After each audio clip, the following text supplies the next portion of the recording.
যুক্তরাষ্ট্রে কাগজপত্রবিহীন দম্পতির জন্য সুখবর। You are watching awazpd.us. Please like, share, and follow our channel.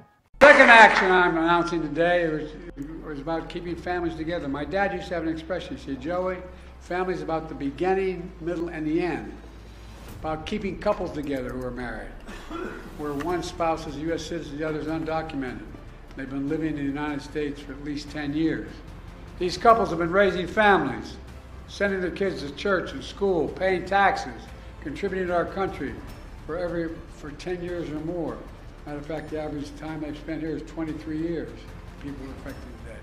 But living in the United States all this time, with fear and uncertainty. We can fix that, and that's what I'm going to do today. অবশেষে দুঃস্বপ্নের অবসান ঘটতে যাচ্ছে যুক্তরাষ্ট্রের কাগজপত্রবিহীন কমপক্ষে 5 লাখ দম্পতির। যেসব মার্কিন নাগরিক ডকুমেন্টবিহীন স্বামী বা স্ত্রীকে বিয়ে করেছেন এবং তাদেরকে যুক্তরাষ্ট্র থেকে বের করে দেওয়ার কথা, কিন্তু প্রেসিডেন্ট জো বাইডেন তাদেরকে বৈধতা দেওয়ার নতুন একটি নীতি ঘোষণা দিতে চলেছেন। যেসব দম্পতি যুক্তরাষ্ট্রে কমপক্ষে 10 বছর অবস্থান করেছেন তাদের ক্ষেত্রে এই নীতি প্রযোজ্য হবে। তারা বৈধভাবে যুক্তরাষ্ট্রে কাজ করার অনুমতি পাবেন। 2012 সালে সাবেক প্রেসিডেন্ট বারাক ওবামার ঘোষিত ডিফার্ড অ্যাকশন ফর চাইল্ডহুড অ্যারাইভেলের পর এটাই হবে যুক্তরাষ্ট্রে অবৈধভাবে বসবাসকারীদের জন্য দেওয়া সবচেয়ে বড় পদক্ষেপ।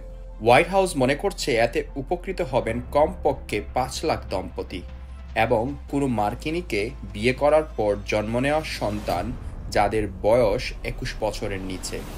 এর আগে জুনের শুরুতে অভিবাসন নীতি সহজ করার অঙ্গীকার ব্যক্ত করেন বাইডেন। আগামী 5 জুন যুক্তরাষ্ট্রের প্রেসিডেন্ট নির্বাচন। তার আগে অভিবাসীকে একটি গুরুত্বপূর্ণ ইস্যু হিসাবে দেখা হচ্ছে।